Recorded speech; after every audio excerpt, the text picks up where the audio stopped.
Hi.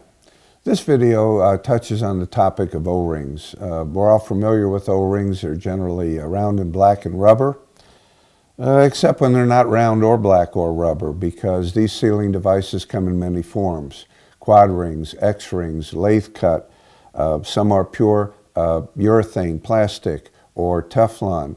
Some are Teflon encapsulated with a Viton or silicon core, depending upon your application. So even something as mundane as an O-ring, we want to remind people that even the various rubber compounds that are common, the Viton, ethylene, propylene, Buna, and so on, perfluoroelastomers, they're all families of compounds. Not even one of them is a single compound.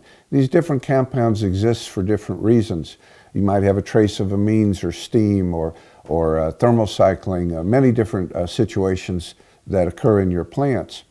Many of these compounds not only are a family of compounds, or these family of elastomers, but there's different curing methods. There's peroxide cure and sulfur cure. There's different hardnesses or durometers, and they exist for a reason. And the folks at Steel Toe Group do have the knowledge to apply to your application. So even the chain that's, chain that's as strong as the weakest link, if the weakest link can be the O-ring, we can help turn a bad actor into a more reliable, money-making piece of equipment for you. We'd be glad to visit with you on this. We'd talk to you on the phone. We should have information on the website. And if you want to visit us, we're set up. We're one phone call to Steel Toe Group listed below. Can set up an appointment that works for you. A little bit on O-rings. If you want more, give us a call. Thank you.